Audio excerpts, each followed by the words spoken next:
Boa tarde a todas e a todos, senhoras e senhores conselheiras e conselheiros, senhor procurador, senhora advogada, senhora secretária.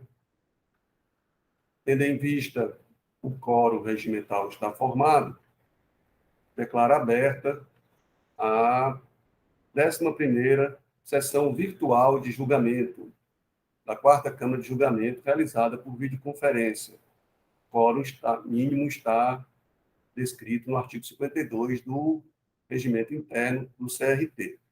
Esclareço que essa sessão é regida pela Portaria CONAT 140 de 2021, que regulamenta a realização de sessões virtuais por videoconferência no CONAT, e a Portaria 145 de 2017, que é o Regimento Interno do CRT do CONAT. Presentes os doutores e doutoras Francisco Wellington Ávila Pereira, Jerusa Marília Alves Melquiades de Lima, Dalcília Bruno Soares, Tiago da Silva Bezerra, Nelson Bruno do Rego Valença, Almir de Almeida Cardoso Júnior.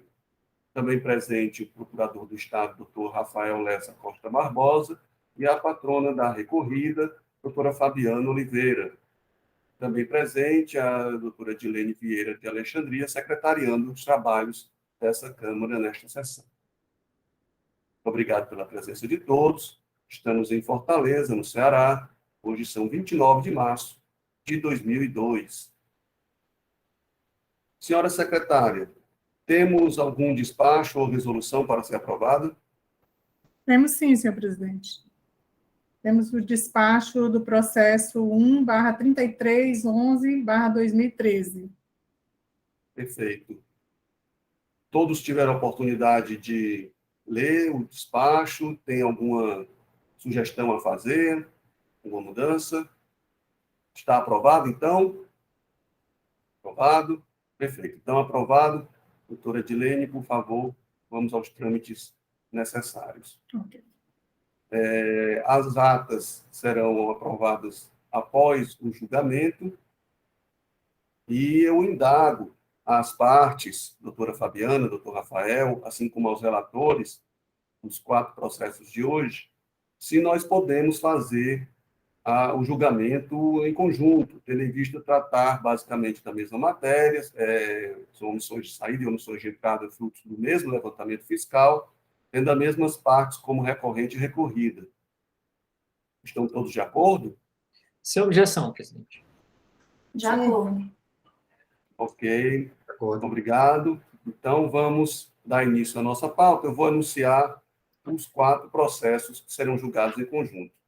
O primeiro processo é o de recurso número 1/1286 de 2019, auto de infração 2018-17728, recorrente célula de julgamento de primeira instância e recorrido Garrido e Guzman, Comercial de Acessórios Limitada.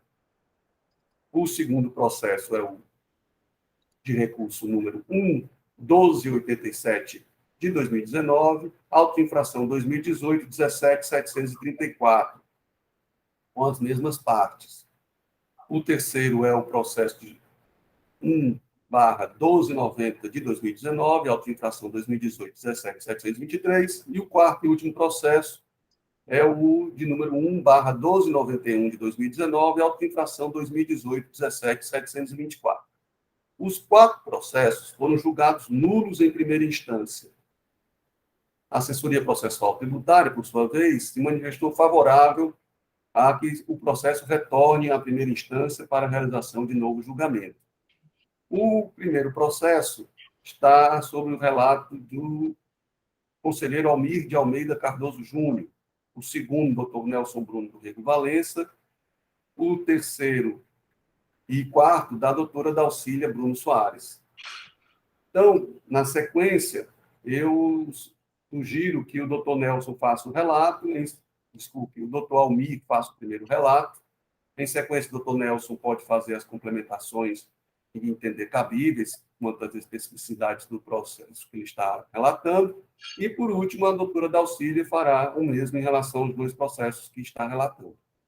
Então, com a palavra, doutor Almir, por gentileza, o relato do primeiro processo.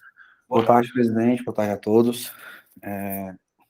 Trata-se de auto-infração lavrada em 13/12/2018, referente à omissão de saída do exercício financeiro de 2014, apurada mediante a elaboração de totalizador quantitativo de unidade de mercadoria, apurado através da EFD, da contribuinte. No relato da infração consta a seguinte descrição: deixar de emitir documento fiscal em operação tributada. Constatamos que a empresa auditada no exercício de 2014 promoveu saída de mercadoria do seu estabelecimento comercial sem a emissão de documento fiscal correspondente ao montante de R$ 961.118,30, com base nos arquivos eletrônicos de formação da empresa. O agente fiscal consignou que caracteriza a omissão de receita, a diferença apurada entre o cotejo entre as saídas, entre a entrada registrada e o valor de saída efetivamente praticado, ou através do confronto de serviços contábeis, de acordo com o artigo 827, parágrafo 8º do regulamento CMS. Desta forma, né, como as diferenças não foram devidamente demonstradas, justificadas nos dois termos de estimação proferidos, o 2018-09680 e 2018-09221, foram objeto de presunção de venda de mercadoria. Ele indicou como artigo infringido 127, 176A do nosso regulamento, aplicando a penalidade do 123, 3B, item 1, correspondente a 30% do valor da operação. Em saída de impugnação, o contribuinte alegou em síntese que a não ocorrência da conduta infracional atribuída ao autuante, tendo em vista que o levantamento é equivocado em virtude do agente fiscal utilizar apenas um levantamento unitário, sem observar a descrição das unidades de entrada e saída. A necessidade de realização de exame pericial para comprovar a inexistência do débito da recorrente para com o Estado do Ceará, com a consequente declaração de procedência da auto-infração. No exame pericial, ele teceu 5 tópicos, né? 5 quesitos, né? Quesito 1, o agente considerou todas as entradas de 2014 para a realização do quadro demonstrativo ou apenas o estoque final de 31/12/2014? Qual a metodologia usada pelo agente fiscal no quadro demonstrativo? O agente utilizou a mesma metodologia para todos os anos? Foram considerados erros materiais das unidades apenas nas saídas ou também nas entradas? Quais as nomenclaturas utilizadas dos produtos que tiveram suposta omissão de saída? E tais produtos coincidem com o que tiveram suposta omissão de entrada na auto-infração 2018, 177.23/9? Esses foram os quesitos da perícia, tá? Através do julgamento de primeira instância, o julgador em primeira instância declarou a nulidade da auto-infração, em virtude da infração não estar caracterizada por ausência de provas em violação ao princípio da verdade material, nos termos do artigo 46 e 83 da Lei 15.614/2014. O julgador declarou a ausência de prova, tendo em vista que havia sido juntado no CDs contendo diversas planilhas elaboradas pelo agente fiscal da fiscalização, declarando que as informações contidas nelas, ou o conjunto delas, consignadas com as informações calculatórias, não comprovavam devidamente a infração imputada.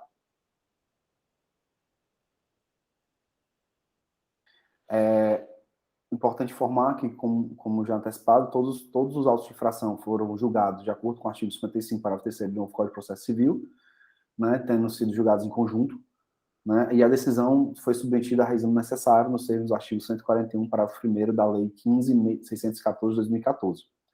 A SEAPRO, através de parecer, opinou pelo conhecimento do recurso reexame necessário para que seja dado devido provimento no sentido de reformar a decisão de nulidade proferida em primeira instância, determinando o retorno dos autos para a célula de assessoria processual de primeira instância, para a célula de julgamento de primeira instância. É esse o relato, presidente. Obrigado, Tome. Doutor Nelson, o senhor pode nos informar alguns detalhes do seu processo? Presidente, o processo de minha relatoria ele é absolutamente idêntico ao relatado pelo conselheiro Almir. A única diferença é o exercício, que é de 2014, e não o do Almir é 2014 e o meu 2015. Mas é omissão de saída também, os mesmos produtos, mesma metodologia, mesma fiscalização. Então, eu acho que seria tomar o tempo aqui, nesse momento, a gente tecer mais comentários. Obrigado, doutor Nelson. Doutora Dalcília, por gentileza. Boa tarde a todos. Os dois processos são de omissão de entrada, né? Os relatados até então, omissão de saída, os meus, omissão de entrada, do exercício, o terceiro é do exercício 2014 e o último, 2015. praticamente os argumentos apresentados em defesa são os mesmos. Não tem recurso ordinário, né? Só o reexame necessário, porque houve a decisão de nulidade, com o reexame necessário. Então, eu só tenho a acrescentar em relação à defesa, que os quesitos são um pouco diferentes. Existem alguns trechos, eu comparei, que são um pouco diferentes, mas a ideia geral é a mesma, os argumentos gerais são os mesmos, e apenas os quesitos mudam um pouquinho, e no caso, o do conselheiro Almir, ele relatou aí os quesitos do dele, no meu, os quesitos da perícia são... Deixa eu citar aqui. Ele cita a realização de perícia no intuito de ser respondida a questão crucial. 2 pontos. Houve efetivo recebimento das mercadorias? Houve a emissão de documento fiscal correspondente? Houve o pagamento referente às mercadorias identificadas? Então, onde está? Esses quesitos estão dentro do texto aqui da defesa, folhas 21, 8 num processo e no outro as folhas 31. Só muda, que eu tenha percebido, senhor presidente, seria isso. Não há uma preliminar aqui de nulidade. Aí agora eu gostaria de indagar, só confirmar que eu tenho, apesar da defesa não citar expressamente que anexou um CD, consta no meu processo, que eu estou com processo físico, um segundo CD. Tem o primeiro da fiscalização e tem um segundo CD que eu gostaria que a advogada, na sua fala, pudesse confirmar que foi anexado na fase de defesa. Só isso, senhor presidente. Ok, doutora Dalcília, obrigado. Então, dando seguimento, vamos inicialmente ouvir o representante da Procuradoria-Geral do Estado, doutor Rafael Barbosa, e, em sequência, a patrona da recorrida, doutora Fabiana Oliveira. Por favor, doutor Rafael, boa tarde. Boa tarde, presidente, secretária, nobres conselheiros, nobre patrono da recorrente, meus cumprimentos a todos. Presidente, são 2 autos de infração com a acusação de omissão de saída e 2 autos de infração com omissão de entradas, né? Em ambos, em tese, o ora autuado deixara de emitir o documento fiscal respectivo, seja na entrada, seja na saída, com a metodologia do levantamento de estoque. A grande questão aqui seria se esse colegiado irá ou não manter a decisão singular, que foi no sentido de acolher a nulidade do feito fiscal, né? O primeiro ponto que eu quero destacar, presidente, com relação à decisão singular, que foi no sentido da nulidade, já que estamos analisando o reexame, é que a fundamentação da decisão, ela possui uma certa desconexão com a realidade dos fatos, né? Porque a todo momento o julgador singular, ele aponta a nulidade porque o feito fiscal carece de provas. Mas o que a gente observa é que a fiscalização anexou 2 CDs, né? Você, ingressando nas provas dos autos, você observa que tem os relatórios do Solari, tem os inventários, né? Tem os relatórios de entrada e saída, tem planilhas, né? E não obstante o julgador singular aponte no sentido dessa ausência de prova, ele não se manifesta a respeito de nenhuma das provas que eu acabei de citar aqui, as provas que, de fato, constam do feito fiscal. Então, presidente, assim como entendeu a célula de assessoria processual tributária, eu vou opinar no sentido de que esse colegiado afaste a nulidade que foi declarada pelo julgador singular, para que outra decisão seja proferida, entendendo que a declaração de nulidade proferida pelo julgador singular não merece prosperar, considerando todas as provas que constam dos autos. Então, seria nesse sentido, presidente, o caminhamento no sentido de conhecer do reexame, para dar-lhe provimento no sentido do retorno dos 4 processos para novo julgamento no âmbito da primeira instância desse contencioso tributário. Ok, doutor Rafael, obrigado. Doutora Fabiana, por gentileza, a palavra está com a senhora. Boa tarde. Boa tarde. Bem-vinda. Obrigada. Boa tarde a todos os conselheiros, procurador. Seguinte, vou ser breve, até porque, como os senhores já disseram, os 4 autos tratam do mesmo mandado de procedimento fiscal, tratam do mesmo fato, a decisão já tratou de forma conjunta, né, reconhecendo a conexão dos casos. E, na verdade, a minha argumentação aqui é no sentido de reforçar a decisão que já foi proferida quanto à nulidade dos autos, tá? Tanto os 2 autos que tratam de omissões de saída quanto de entrada, eles observaram um fator muito crucial, que é a carência dessa prova material, dessa robustez para a autuação da empresa que foi, né, autuada, propriamente dita. Não há uma informação robusta, provas cabais que atestem essa omissão. Há uma dúvida na leitura até da própria defesa, quando ela traz os documentos a mais, e aí respondendo a conselheira Dalcília, foi juntado o CD em todas as defesas relacionadas aos fatos de 2014 e 2015. Eu creio que os da sua relatoria são as omissões de entrada, né, 2014 e 2015, e tanto também o doutor Almir e o doutor Nelson, em questão da omissão de saída. Então, até a mesma questão da perícia, que se cogitou em sede de defesa, e o doutor Almir leu aí os quesitos, é de se verificar que os quesitos da perícia seria para conferir robustez ao auto. Seria, na verdade, consertar o ato administrativo para conseguir conferir robustez e aí sim justificar a sua permanência, o que não é cabível, né, a correção do ato dessa forma. Então, se fosse no sentido de complementar, de esclarecer, a gente até poderia falar numa questão de perícia e de um novo julgamento, até mesmo favorável a esses autos, mas não é o caso. Tá? No caso aqui, foi identificada uma carência muito grande de provas que atestem esses atos. Até mesmo porque o documento que o fiscal se baseou, ele pode sim estar pautado no equívoco de preenchimento, no equívoco de alimentação por parte da empresa autuada, que pode até vir a enquadrar-se num outro fato, mas não na omissão propriamente dita. Então, há sim uma dúvida razoável em relação aos fatos que foram imputados pelo auto de infração. Então, em razão disso, todas as minhas argumentações que se referem aos 4 autos, eles vão pela permanência da decisão e a confirmação da nulidade dos 4 autos lavrados. Obrigada. Obrigado, doutora Fabiana.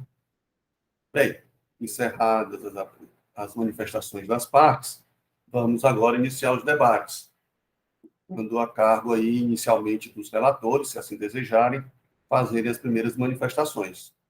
Me parece que o caso é de mérito, né? Temos única e exclusivamente que decidir se a nulidade definida em primeira instância deve ser confirmada ou não. Em não sendo confirmada, se não houver possibilidade de decidir no mérito a favor do contribuinte, é o caso de retornar os autos à primeira instância para novo julgamento. Doutor Almir. Presidente, eu peguei até a ajuda de outro computador aqui para poder conseguir abrir o totalizador via Access que foi anexado ao processo, tá? Pela simples leitura, né, eu classifiquei a omissão de saída do maior para o menor, tá? Pegando os maiores produtos, a gente vê que ele totalizou os 3 primeiros produtos, que são os maiores, eles têm a mesma descrição, tá? Eu acho que é um dos pontos levantados pela impugnação em primeira instância, tá? É justamente, esses relógios são os mesmos ou não? Realmente eu não tenho certeza para dizer se o lançamento está correto ou não está, certo? Tem várias vezes, por exemplo, relógio de pulso Invicta, tem 3 relógios de pulso Invicta, tem mais 2 relógios Invictas aqui, né? Outro relógio de pulso Invicta, né? Então, sim, realmente, o levantamento do fiscal, ele aglomerou algumas informações, tá? Tem até a planilha dele aqui, deixa eu pegar aqui a planilha. No CD2, tem a cópia do inventário dos autos de infração, tá? Produtos divergentes, ele colocou aqui, tá? O código inconsistente, código da empresa, descrição do produto, descrição do produto. Só que mesmo fazendo isso, ele não fez a correção nas planilhas, certo? Então, realmente, assim, por exemplo, ele botou a descrição do produto aqui, relógio Invicta pulso, relógio de pulso I, né? Aí ele diz que não tem um correspondente a ele, mas existe o relógio Invicta, relógio de pulso Invicta, entendeu? Então, assim, eu entendo, sim, que a acusação é falha, né? O levantamento do fiscal foi falho nesse ponto, certo? Minha dúvida é a seguinte, Almir, eu preferiria baixar o processo de perícia para tentar conciliar esses lançamentos, porque são de fáceis conciliações, para saber efetivamente se houve omissão de entrada ou saída, tá? Esse é o meu posicionamento. Doutor Almir, só lembrando que, conforme o artigo 85 da lei do CONAT, a lei 15.614, se a decisão não, se o caso for de conciliar, então seria o caso de parcial procedência. Então, parcial procedência é negar a nulidade que foi declarada em primeira instância. E como não pode ser decidido em favor do contribuinte, que em favor do contribuinte se entende procedência, né? Então, aí seria o caso de realmente retornar para a primeira instância e não da gente mandar para a perícia. Por isso que eu peço para as senhoras e os senhores analisarem a questão se nós vamos confirmar a nulidade ou se a gente entende que não houve nulidade. Certo. Mas uma dúvida, presidente. Pelo princípio da verdade material, nós não poderíamos baixar o processo de perícia? Realmente é uma dúvida, tá? Não pode, porque, como eu estou dizendo, o objetivo aí seria chegar, no máximo, a uma parcial procedência, né? Então, no caso, seria mandar para a primeira instância, se assim entender, manda para a perícia, o que, na minha opinião, provavelmente o fará. Tá, presidente, eu vou pensar aqui os seus argumentos, vou aguardar a manifestação dos demais conselheiros para poder realmente me posicionar sobre A isso. nulidade, tá? Tá bom. Obrigado, Tommy. Nada. Doutora Dalcília? Sim, renovando aqui, meu cumprimento a todos. Senhor presidente, até me perdoem porque eu esqueci de falar o conteúdo aí do CD da fiscalização e do conteúdo do CD da empresa, mas aí foi suprido em parte pela manifestação do doutor Rafael, porque, assim, o motivo da nulidade declarada pelo julgador singular, e aqui repetida até no parecer, ele se refere como se tivessem sido anexados muitos documentos, mas que esses documentos não permitem a conclusão de que houve omissão de entradas, no meu caso, né, e saídas no outro.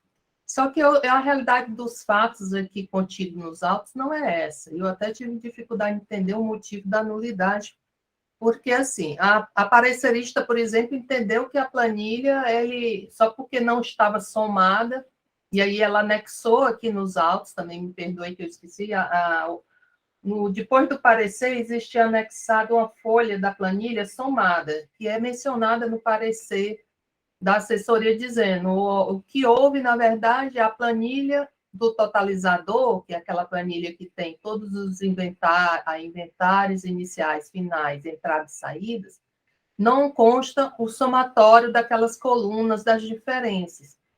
E aí ela fez esse somatório no Excel, que eu também fiz, copiei do Access, abri a planilha, o totalizador 2014-2015, colei no Excel, né, e o Excel somou e bateu com a base de cálculo lançada no auto de infração.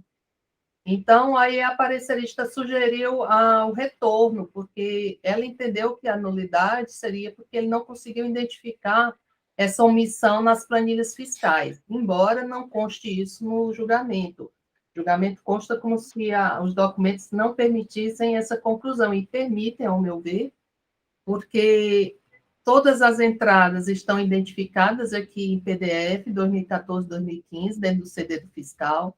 o inventário 2013, 2014 e 2015. Consta também a relação em Excel das notas eletrônicas canceladas e escrituradas em FD, notas fiscais destinadas não autorizadas versus entradas de mercadorias, notas destinadas não escrituradas, notas destinadas sem selo, notas emitidas com sulframa e os relatórios que são os totalizadores 2014, 2015, saídas e a tabela de produto. E aqui, senhor presidente, nobres conselheiros, advogados, eu quero destacar que o termo de intimação 2018-06221 intimou, durante a ação fiscal, a empresa a apresentar a tabela de produto referente a 2014-2015, dizendo que o contribuinte deve fazer análise e possíveis agrupamentos que serão verificados pelo auditor se procedentes feitos os ajustes. Quando eu indaguei a questão aqui do CD da defesa, que a defesa também trouxe um CD, que agora eu vou ler o conteúdo, tem um único arquivo chamado cópia de inventário auto de infração, em Excel. Quando a gente abre esse arquivo, ele tem várias abas, e aí vem o inventário 2014, uma aba de produtos divergentes, 2014, outra de consumo, 2014, inventário 2015, produtos divergentes 2015, em que ela faz assim, como se fosse uma espécie de comparativo entre dois produtos que estariam, e aí coloca código inconsistente, a descrição do produto, o código da empresa e a descrição do produto. E na defesa, ela menciona que houve uma descrição errônea, códigos errados, né? Mas, como eu disse, foi dada a oportunidade, existe uma tabela de produto anexada pelo fiscal, existem os documentos, inclusive Solari, quer dizer, é o tipo de argumento de defesa que dá para baixar em perícia, como questionou o doutor Almir. A questão é que, como há apenas um reexame necessário, e aí também eu vou me acostar aqui ao parecer de que o julgador singular não mencionou sobre, não se manifestou sobre esse documento da defesa, até porque ele entendeu de imediato que não existia os fatos, a prova dos fatos, né, da acusação, o que eu discordo. Para mim, o levantamento de estoque, ele preenche todos os requisitos desse tipo de levantamento, que é considerar as entradas, saídas, estoques iniciais e finais, as planilhas estão nos autos, a tabela de produto também, o que permitiu à empresa contestar pontualmente o que ela discorda, de quais produtos, quais conversões ou códigos ela discorda. Então, verifica que nos autos havia a possibilidade, sim, do julgador se manifestar sobre o mérito da acusação ou até designar uma perícia para esclarecer esses pontos. E, embora os quesitos que a empresa trouxe na defesa não são os quesitos técnicos específicos do produto. No meu caso aqui, como eu li, são quesitos mais genéricos, se emitiu ou não emitiu a nota, que não são técnicos do perito, não cabe ao perito responder, mas isso aí também caberia o julgador, e ele afastou a perícia também, mas ele considerou que ninguém trouxe prova, o que eu discordo. Eu considero que ambos aqui, tanto o fiscal como a defesa, trouxe argumentos que caberia, sim, uma manifestação por parte do julgador singular. É esse o presidente. Obrigado, doutora Dalcília. Doutor Wellington, por favor. Presidente, obrigado. Boa tarde a todos. Doutora Fabiana, senhoras e senhores conselheiros. Presidente, só para colaborar com a discussão, no nosso regramento aqui do CONAT, né, lá do artigo 85, ele diz que quando a Câmara de Julgamento não acolhe a decisão de primeira instância de nulidade, deve ser determinado o retorno do processo à instância singular. Aí, no parágrafo único, ele faz uma observação de que não se aplica o disposto no caput, estando o processo administrativo tributário em condições de imediato julgamento. Aí é essa palavra que eu gostaria de destacar, de imediato julgamento, em favor da parte. Se a gente tiver essa convicção de que as provas estão ausentes ou de que há uma concreta em procedência do auto de infração, não faria sentido determinar o retorno dos autos. E eu estava olhando aqui o julgamento de primeira instância, é um pouco assim difícil de entender, mas eu fui pensando aqui algumas coisas que ele colocou, e primeiro ele diz o seguinte, ele diz que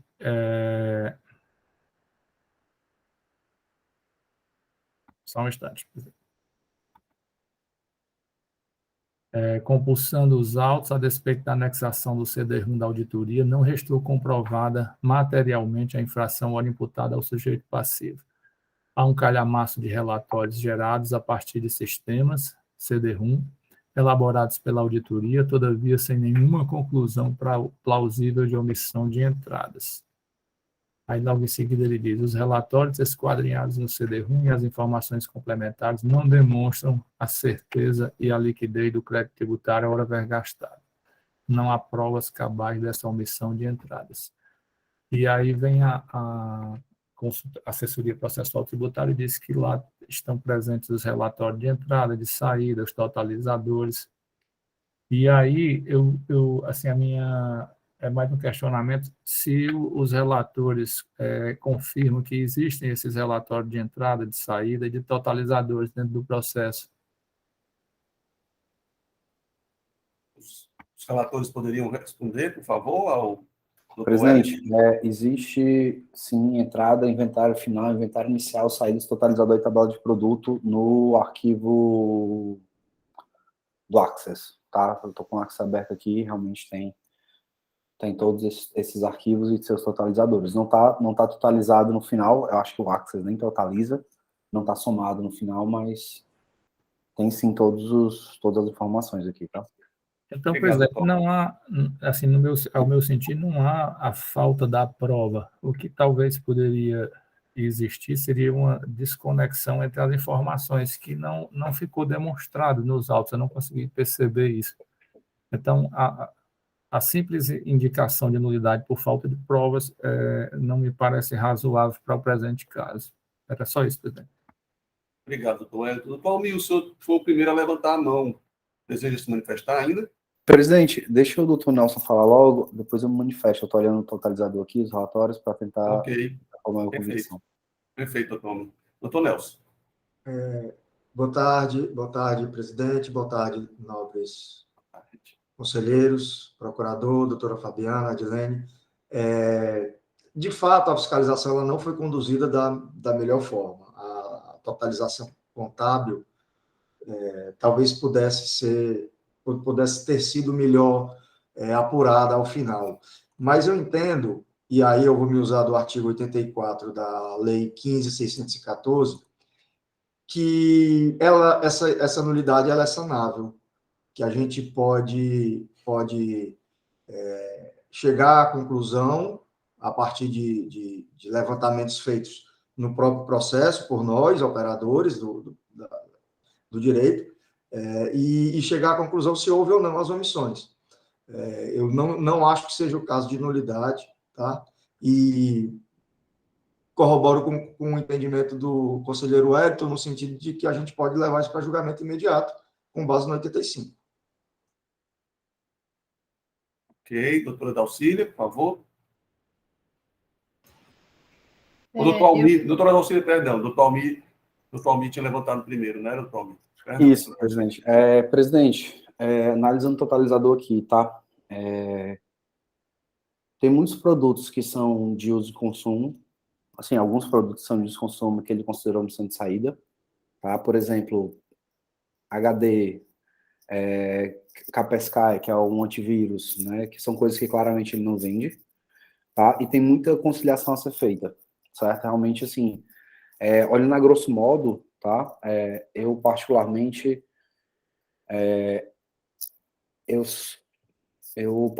eu considero que, assim, né, eu entendo que a gente vai ter que votar pela nulidade, mas me acostando até o posicionamento do Dr. Nelson e o que o Dr. Wellington falou, eu acho que talvez sim a gente possa baixar a imperícia, tá? Assim, eu entendo, eu sei do regulamento, eu conheço, o senhor deixou bem claro para mim, mas eu acho que a gente poderia Nesse momento, né, por quê? Porque para mim o processo está pronto para ser julgado, acho que a gente tem elementos, sim, para formar uma convicção na perícia, a partir da perícia, tá? Eu entendo que o melhor para esse processo, até por questão de economia processual, seria a gente baixar o processo em perícia, tá?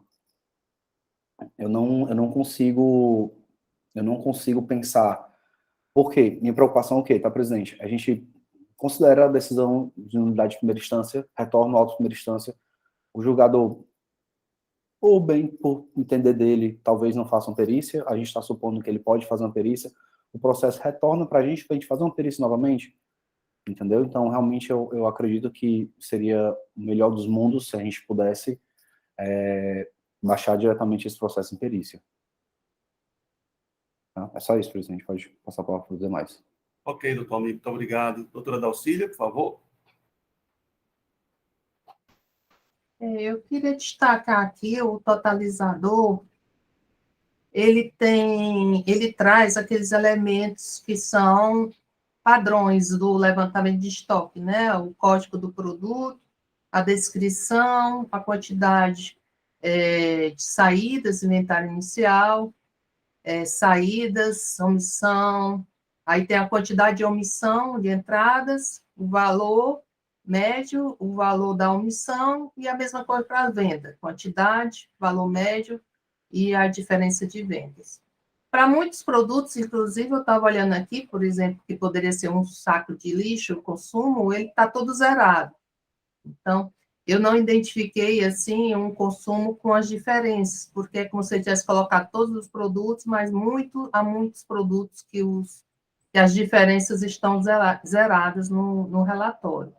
Agora, o ponto que eu queria destacar, assim, primeiramente, o argumento do julgador de que não existia, que os documentos anexados no CD não levavam à conclusão de que houve omissão, eu discordo. Como eu falei aqui, essas colunas, existe a coluna específica descrevendo as quantidades, e aí você vai ter a informação do código, do produto, tanto para a omissão de entrada como para a omissão de saída. Então, dizer que não permitem, eu entendo que sim, permitem a conclusão, aqui a análise do mérito, de que se houve ou não uma omissão.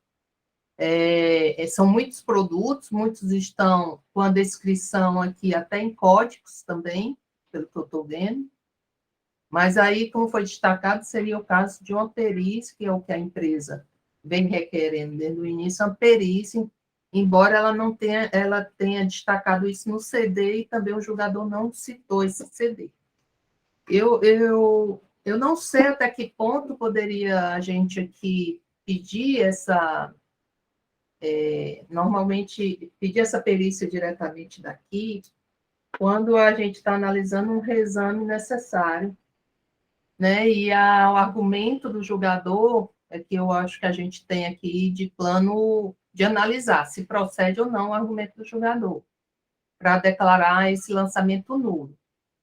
Eu já me manifesto que não tem, que os documentos dos autos permitem, sim, concluir se houve ou não omissão, e aí essa questão de mandar para a perícia, eu não concordo com ela de mandar nessa fase, porque eu acho que seria prejudicial quando esse processo voltasse e a gente concluísse que há uma correção a fazer. Então, a gente poderia de imediato fazer, a lei, mesmo quando a lei diz que se não concordar com a nulidade, ela já diz o procedimento em si, né? E quando a Câmara discorde da nulidade, ou da extinção, que deve haver o retorno para novo julgamento. Então, assim, no momento, senhor presidente, são esses pontos. Eu não vejo, assim, como fazer esse procedimento de perícia, a não ser que algum conselheiro esteja, assim, no mérito que o conselheiro Wellington falou, que a gente poderia se manifestar, eu entendo que se fosse pela improcedência, se a gente concluísse que esses documentos dos autos não provam a infração, e aí que não houve omissão de entrada nem omissão de saída. Mas pedir a perícia para produzir provas ou fazer um reajuste Aí a gente teria que especificar que tipo de reajuste seria esse, porque até teria que saber se esses códigos que ela colocou aqui na planilha dela estão no levantamento ou não. Teria que saber se houve, se não já foram considerados pelo julgador singular, já que tem em termos de intimação, desculpa, considerado pelo fiscal, já que durante a ação fiscal ele já deu essa oportunidade de fazer agrupamentos. Então, por hora, senhor presidente, eu manifesto contrária à perícia nessa fase e favorável ao retorno. Obrigado, doutora Dalcília. Doutora Fabiana, a senhora levantou a mão, mas normalmente as partes, depois de iniciado os debates, só devem se manifestar se for para acrescentar algum ponto novo, de questão de fato. A senhora tem alguma questão de fato para trazer ou vai só reargumentar aquilo que já foi apresentado na sua primeira manifestação? Doutor, é muito rápido, eu não vou nem entrar no mérito novamente da minha sustentação, mas é só reforçar o que a doutora Dalcília falou, que é em relação ao foco do julgamento, né, que é a nulidade ou não do auto. Então, a gente está aqui discutindo muita questão até de dúvida, se está claro, se não está claro. Então, eu acho que a dúvida sobre a autuação e o escopo dela, eu acho que já até dá a resposta do possível julgamento aqui. Então, era mais para, como até o próprio doutor Michel já fez a consideração, que é para ter um enfoque da nulidade propriamente da decisão ou não. É esse o foco do nosso debate. É só isso mesmo. Obrigada. Obrigado, doutora Fabiana. Mantendo a paridade, doutor Rafael, o senhor deseja se manifestar?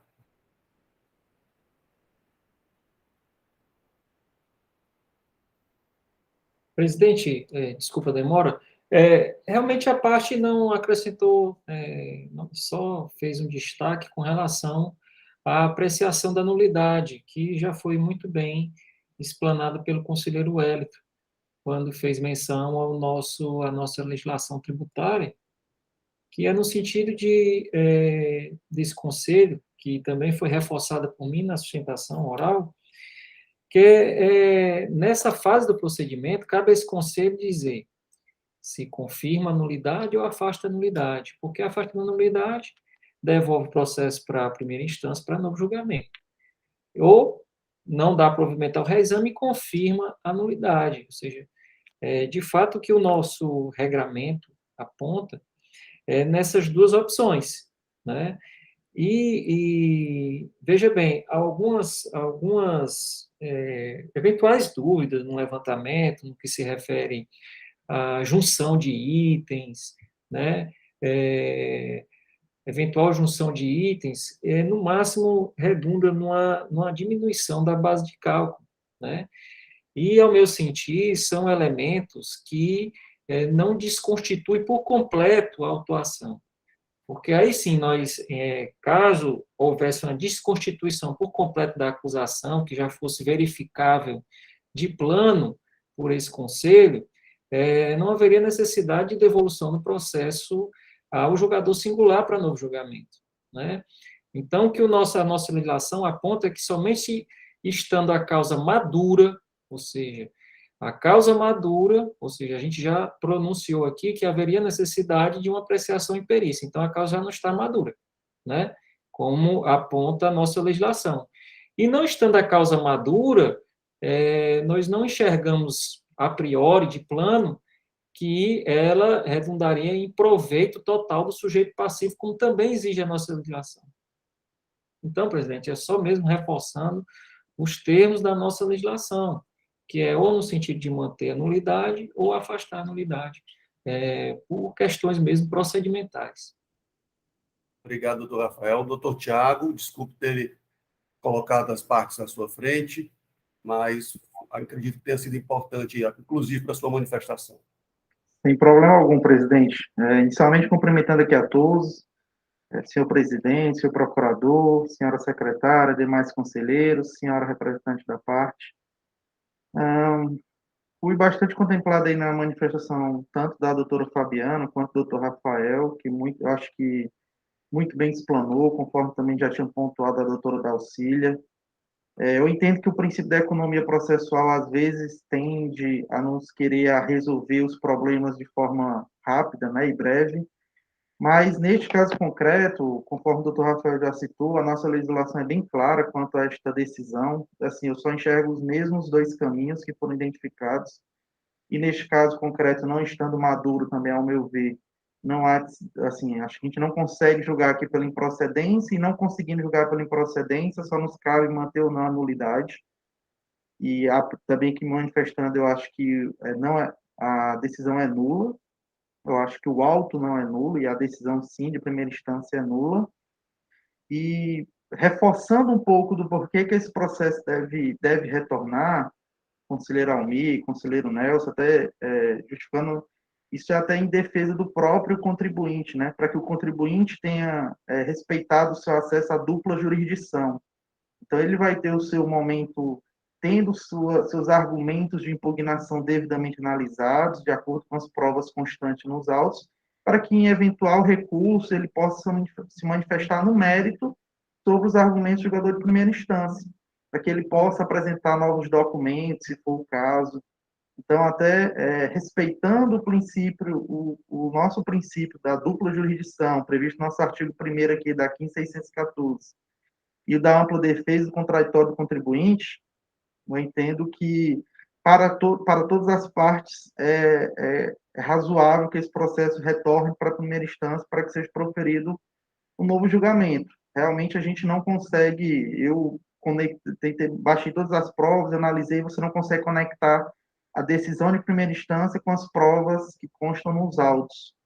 Sim, porque está tudo lá, né? Todas as provas, ao meu ver, estão lá nos autos, com exceção talvez de alguma ou outra divergência que possa constar no relatório totalizador.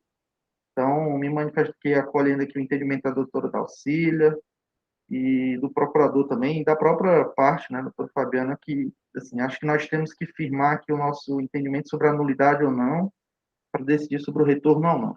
Somente, presidente. Obrigado, doutor Tiago. Doutor Almir?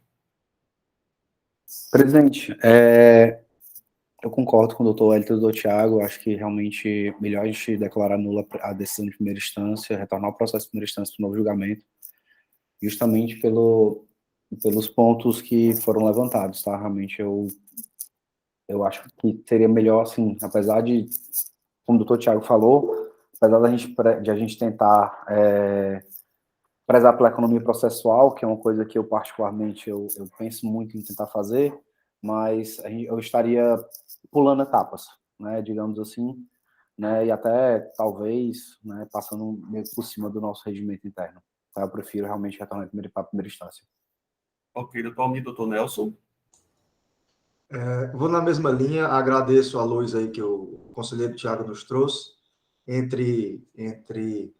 na hora que a gente sopesa os valores, né, e os princípios entre a economia processual e o duplo grau de jurisdição, eu vou ficar com o segundo, e eu vou acatar esse entendimento aí do conselheiro Tiago. Ok, obrigado, doutor Nelson. Doutora Jerusa? Só para não deixar sem me manifestar nos autos, mas eu vou ser breve, até porque já foi bastante debatida essa questão, né? Mas, compulsando aqui toda a documentação que a gente verifica nos CDs, de fato, a gente não consegue enxergar uma possível nulidade desse processo, porque consta todos os relatórios, e aí eu até não entendi a manifestação um pouco do julgador de primeira instância, ao dizer que tinha muitos relatórios, né, dentro do CD, mas, de fato, são relatórios que necessário estar lá até para comprovar a infração que ele está acusando. São relatórios de entrada necessários ao levantamento do estoque, de saída, de inventário, que é para poder formar, então, essa conclusão se há ou não a omissão de entrada, omissão de saída. Então, é fundamental que esses relatórios estejam constantes nos CDs, né? E em todo o levantamento fiscal também. E com relação à manifestação da nulidade, eu também vou nesse mesmo sentido aí já pronunciado, até porque quando a gente vai aqui para o artigo 85, no parágrafo único, que fala quando pudesse aproveitar no mérito, né, em favor do contribuinte, mas a legislação ela é muito precisa e clara ao estabelecer em condições de imediato julgamento, né, quando coloca assim, não se aplica o disposto no caput, estando no processo administrativo em condições de imediato julgamento, o que não estaria, ao meu ver, porque quando a gente vai analisar o levantamento, a gente verifica realmente que existem itens no levantamento do estoque que precisa fazer junções de relógios, como a defesa apresentou aí no CD2, né? Embora o fiscal ele tenha emitido o termo de notificação para que a empresa, durante o levantamento, pudesse fazer essa junção, porque não cabe ao fiscal fazer essa junção nesse momento, porque o fiscal não tem condição de saber da codificação que a própria empresa faz, né, nos seus, na sua escrita. Então, nesse momento da fiscalização, é um momento em que a empresa tem para apresentar o DIPARA da empresa, né? Esse relógio e todos esses aqui são o que a gente chama de pai e filhos, né? Para que a gente possa fazer a junção e diminuir, às vezes, muito esse levantamento ou de entrada ou de saída, às vezes até zero, quando a gente faz a junção. Porque, às vezes, existe realmente essa possibilidade de uma venda sair com a codificação de outro produto e vice-versa, e aí há esse desvio durante o levantamento fiscal. Então, quando a gente faz a junção, a tendência é que diminua esse levantamento, quando é o caso, né? Então, eu entendo também que é necessário fazer realmente essa perícia em busca da verdade material para que a gente verifique se realmente houve essa omissão ou não. Mas considerando que a gente não pode, eu entendo, no meu ponto de vista, até porque foi até objeto de um dos julgamentos nossos aqui, logo no início das nossas sessões, eu até questionei se a gente fazer isso, né? Um dos processos que eu estava relatando, se a gente poderia colocar para perícia, e foi levantado aqui, até o doutor Rafael complementou, dizendo que, né, da possibilidade que não poderia, tinha que retornar para julgamento, porque foi considerado nulo também o julgamento, a gente não poderia se manifestar com relação à perícia. Aí até eu tinha comentado aqui, não sei se vocês lembram, não, vamos fazer uma recomendação, o doutor Rafael me tem um puxão de orelha, assim, não cabe recomendação, mandar regadinho, né, para o julgador e tal, eu digo, poxa, tá certo, porque eu fiquei incomodada também por conta dessa economia processual, porque é uma coisa que a gente quer logo resolver, né? A gente está vendo ali que a infração houve, aconteceu a infração, e a gente quer resolver ali naquele momento, mas eu entendo também que a gente tem que respeitar a legislação. Então, nesses casos, sem recadinho para o julgador de primeira instância, mas eu entendo também que é o caso da gente retornar o processo. Esse é o meu entendimento. Obrigado, doutora Jerusa. Mais alguém deseja se manifestar sobre o tema da nulidade declarada no julgamento de primeira instância? Não? Então, me parece que há um consenso aqui nesse colegiado. Então, eu vou abrir a votação. Vou começar pelo conselheiro Almir e vou fazer na sequência normal a partir do conselheiro Almir, que é o primeiro relator. Tá certo? A pergunta para todos é: a nulidade declarada em primeira instância deve ser mantida ou não? A pergunta é essa. Caso não, se deve retornar ou não à primeira instância. Parece que já há um consenso sobre esses dois pontos, e eu gostaria que os senhores e as senhoras se manifestassem logo sobre os dois temas, tá certo? Que é um raciocínio só, acredito eu. Então, doutor Almir, por gentileza, como o senhor se manifesta sobre esses pontos? Presidente, eu entendo no sentido que há, sim, documentos, todos os documentos necessários para julgar o processo, né? Então, eu opino pelo conhecimento do resumo necessário para ser dando-lhe provimento para declarar nula a decisão de primeira instância. Certo. Afasta a decisão de nulidade e determina o retorno dos autos nos termos do artigo 85 caput, não é isso? Isso, perfeito. Almir, se me permite a ajuda. Ok, doutor Almir. Em sequência, só para eu não errar, doutor Wellington. Eu acompanho o relator, presidente. Obrigado, doutor Wellington. Doutora Jerusa. Acompanho o relator. Doutora Dalcília. Eu acompanho o relator e aqui no meu caso, que fala os motivos, as razões do julgado para nulidade, que o CD não mostra o modus operandi, e aí também afasta o exame pericial, por considerar que não há elementos que precisam ser esclarecidos ou dúvidas, eu gostaria aqui já de registrar e em sendo aprovada aí o retorno, que aí não se trata de dar recadinho aqui, mas de responder esses argumentos aqui do julgador, que existem sim dúvida nos autos, né? Há um CD da defesa, há o CD da fiscalização, né? Então, assim, eu vejo que tem elementos para ele julgar, e em caso de dúvidas, eu acho que eu gostaria de deixar aqui registrado, sim, que seria bom até para evitar que ele simplesmente julgue e devolva aqui sem passar por essa análise desse CD. Ainda que ele afaste, né? Mas que ele se manifeste por esse CD da defesa. Doutora Dalcília, não podemos fazer tal atitude. A gente não pode, a gente simplesmente declara a falta de nulidade, fundamenta por que afasta a nulidade, mas ficar orientando o que o julgador deve apreciar ou deixar de apreciar, isso aí não nos cabe nesse momento, da mesma forma que da outra vez. Aqui não se trata de dizer o que ele deve, não, é só responder os argumentos dele quando ele afirma que não há elementos nesse sentido. Então, né? nós vamos responder que há os elementos, perfeitamente, isso aí com certeza faremos. Eu voto com o relator e nos meus processos eu me manifesto pelo retorno também. Ok, obrigado, doutora Dalcília. Doutora Jerusa, a senhora deseja... Só um minuto, doutor Tiago. Doutora Jerusa? Não, tranquilo, o senhor já respondeu, presidente, é o que eu queria. Obrigada. Nada. Eu queria fazer só... Pois não? Por favor, doutor Tiago.